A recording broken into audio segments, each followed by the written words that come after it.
Good afternoon, dear friends. Welcome to my channel, and today I will be making chocolate brownies. This is your dream brownie recipe if you want a stretchy, puffy brownie with a shiny, crunchy top. If you need a dose of chocolate, try this homemade brownie recipe. They're tender and soft on the inside, with chunks of melting chocolate in every bite, and they have incredibly crispy edges. Plus, they're so easy to make, you'll never go back to boxed mix again. This really is the best brownie recipe ever. You make the brownie batter in a bowl with no fuss, and you don't have to melt the chocolate. So we will need 1 cup unsalted butter minus 226 grams, 2 cups granulated sugar minus 400 grams, 3/4 cup unsweetened cocoa powder minus 75 grams, 3 large eggs, room temperature, 1 tablespoon vanilla extract, 1 teaspoon salt, 1 cup 120 gram all-purpose flour, 1½ cups semi-sweet chocolate chips, 270 grams butter. This recipe requires unsalted butter. If you have salted butter, reduce the salt by about 1/2 teaspoon. You can also substitute vegetable oil for the butter.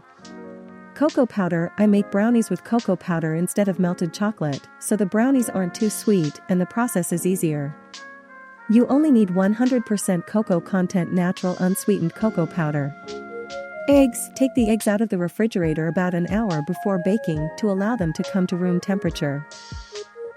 Let's get to the cooking process. Place the unsalted butter in a large microwavable bowl and microwave in 20-second intervals until melted. Stir between each interval to keep the butter from splattering. The butter will be completely melted in 1 to 2 minutes, depending on your microwave. And add the granulated sugar and sifted cocoa powder. Whisk vigorously for 30 seconds. I used a stand mixer, but you can use a hand mixer or whisk.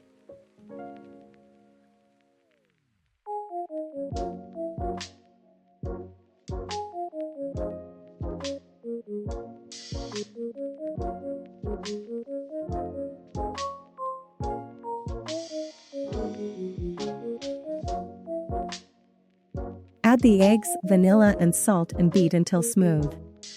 Set the mixer aside, we won't need it anymore. I add the sifted flour and chocolate chips, leaving a small amount to sprinkle on top, and mix with a spatula until homogeneous. Chocolate chips. Semi-sweet chocolate chips will keep the brownies from being too sweet. You can also use bittersweet chocolate to make them even less sweet. For more sweetness in this brownie recipe, use milk chocolate chips, white chocolate chips, or chop up your favorite chocolate bar. Since I had large chocolate chips available, I chopped them up with a knife. You can use small ones. Pour the dough into the prepared pan. I lightly greased a 20 by 30 centimeters baking tray with baking spray and lined it with parchment paper. If you use a metal baking pan, you will bake simple brownies in about 35 to 40 minutes. If you use a glass pan, they will probably take 5 to 10 minutes longer to bake. Glass molds also conduct heat very differently than metal ones, so your brownies may fall off in the center.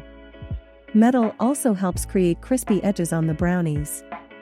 You can use a 20 by 20 centimeters pan if you prefer taller brownies. And I sprinkle the remaining chocolate chips on top.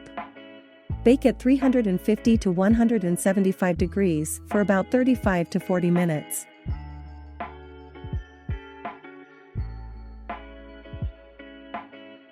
Insert a toothpick in the center to check for doneness. Your brownies are done when the center just sets and the top starts to crack. They will continue to set even after you remove them from the oven and let them cool. Allow the brownies to cool completely in the pan before slicing. For texture, add ½ a cup toasted walnuts to the batter along with chocolate chips. Chopped walnuts or pecans are always great in brownies. For visual appeal and to add sweetness, I sprinkle the brownies lightly with powdered sugar when they cool. Thank you for joining me in making these delicious brownies. I hope you enjoyed my recipe and that you enjoy every bite of this rich, chocolatey dessert.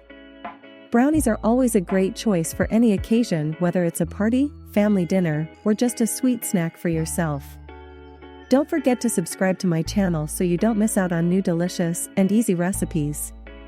If you like this video, leave a like and share it with your friends so they can enjoy this wonderful dessert. And if you have any ideas or suggestions for recipes, leave them in the comments. I'm always interested in hearing your opinions and trying something new. Also, click on the bell to be notified about my new videos and not miss any delicious recipes. Thanks for sticking with me. See you in the new videos, good luck in the kitchen, and bon appetit.